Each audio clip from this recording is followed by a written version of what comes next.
श्रीमद्भागवते महापुराणे तृतीयस्कन्धे अथ 33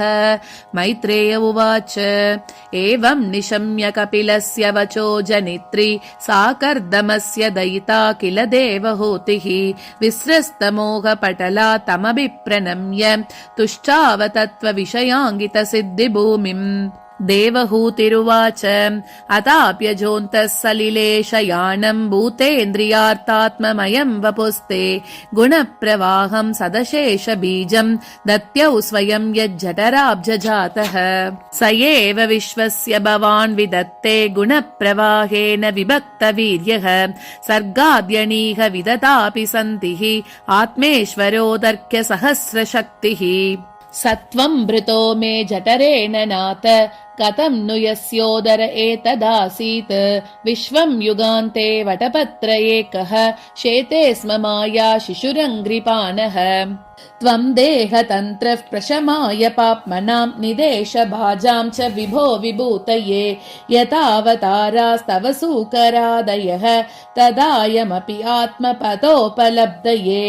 यन्नामधेय श्रवणानुकीर्तनात् यत्प्रह्वनाद् यत्स्मरणादपि क्वचित् श्वादोऽपि सद्यः सवनाय कल्पते कुतः पुनस्ते भगवन्नुदर्शनात् अहो बतश्व पचोतो गरीयान् यज्जिह्वाघ्रे वर्तते नाम तुभ्यं ते पुस्तपस्ते जुहुवुः सस्नुराद्यां ब्रह्मानुचोर्नाम गृह्णन्ति ये ते तं त्वामहं ब्रह्म परं पुमांसं प्रत्यक्स्रोतस्यात्मनिः संविभाव्यं स्वतेजसा त्वस्तगुणप्रवाहं वन्दे विष्णुं कपिलं वेदगर्भम्। मैत्रेय उवाच। ईडितो भगवानेवं कपिलाख्यः परः पुमान् वाचा विक्लवयेत्याह मातरं मातृवत्सलः। कपिल उवाच। मार्गेणानेन मातस्ते सुसेव्येनोदितेन मे आस्तितेन परां काष्ठामचिरातवरोत्स्यसि श्रद्धस्वैतन्मतं मह्यं जुष्टं यद्ब्रह्मवादिभिः येन मामभयं याया मृत्युं रुच्छन्ति अदद्वितः। मैत्रेय उवाच। इति प्रदर्श्य भगवान् सतीं तामात्मनो गतिं स्वमात्रा ब्रह्मवादिन्या कपिलोऽनुमतो ययौ सा चापि तनयोक्तेन योगादेशेन योगयुक् तस्मिन् आश्रम आपीढे सरस्वत्या समाहिता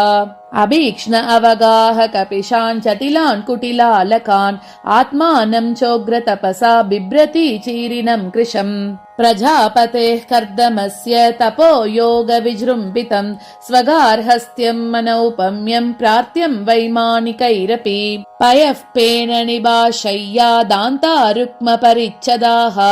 आसनानि च हैमानि सुस्पर्शास्तरणानि च स्वच्छस्फटिककुढ्येषु महामारकतेषु च रत्नप्रदीपा आभान्ति ललना रत्नसंयुताः गृहोद्यानं कुसुमितैः रम्यं बह्वमरद्रुमैः कूजद्विहङ्गमिथुनं गायन्मत्तमधुव्रतम् यत्र प्रविष्टमात्मानं विबुधानुचरा जगुः वाप्यामुत्पलगन्धिन्यां कर्दमेन उपलालितम् हित्वा तदीप्सिततमम् अप्याकण्डलयोषितां किञ्चिच्चकार वदनं पुत्रविश्लेषणातुरा वनं प्रव्रजिते पत्यौ अपत्य विरहातुरा ज्ञाततत्त्वापि अभून्नश्चे वत्से गौरिव वत्सला तमेव ध्यायति देवम् अपत्यं कपिलं हरिं बभूवाचरितो वत्स निःस्पृहा तादृशे गृहे ध्यायति भगवत् रूपं यदाह ध्यानगोचरं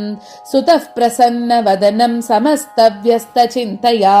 भक्तिप्रवाहयोगेन वैराग्येन बलीयसा युक्तानुष्ठानजातेन ज्ञानेन ब्रह्महेतुना विशुद्धेन तदात्मानम् आत्मना विश्वतो मुखं स्वानुभूत्यातिरोभूत माया गुणविशेषणम् ब्रह्मण्यवस्थितमतिर्भगवत्यात्मसंश्रये निवृत्तजीवापत्तित्वात् क्षीणक्लेशाब्दनिर्वृतिः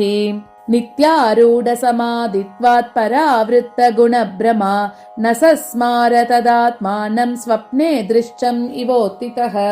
तद्देह परतः पोषोऽपि अकृशश्चाद्य सम्भवात् बभौ मलैरवच्छन्नः स धूमैव पावकः स्वाङ्गं तपो योगमयं मुक्तकेशं गताम्बरं दैवगुप्तं न बुबुधे वासुदेव प्रविष्टदीः एवं सा कपिलोक्तेन मार्गेणाचिरतः परम् आत्मानं ब्रह्मनिर्वाणं भगवन्तम् अवापः तद्विरासीत् पुण्यतमं क्षेत्रं त्रैलोक्यविश्रुतं नाम्ना सिद्धपदं यत्र सा संसिद्धिम् उपेयुषी तस्यास्तद्योगविदुत मार्त्यं मत्यमभूत्सरित स्रोतसां प्रवरा सौम्य सिद्धिता सिद्धसेविता कपिलोऽपि महायोगी भगवान् पितुराश्रमात्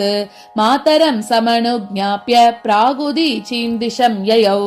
सिद्धचारणगन्धर्वैः मुनिभिश्चाप्सरो गणैः स्तूयमानः समुद्रेण दत्तार्हणनिकेतनः आस्ते योगं समास्थाय साङ्ख्याचार्यैरभिष्टुतः त्रयाणामपि लोकानाम् उपशान्त्यै समाहितः एतन्निगदितं तात यत्पृच्छोऽहं तवानग कपिलस्य च संवादो देवहूत्याश्च पावनः यैदं मनुशृणोति योऽभिदत्ते कपिलमुनेर्मतमात्मयोगगुह्यं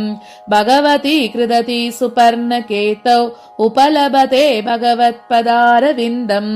इति श्रीमद्भागवते महापुराणे वैशाखिक्याम् 18 पारमहंस्यां संहितायां तृतीयस्कन्धे कापिलेयोपाख्येन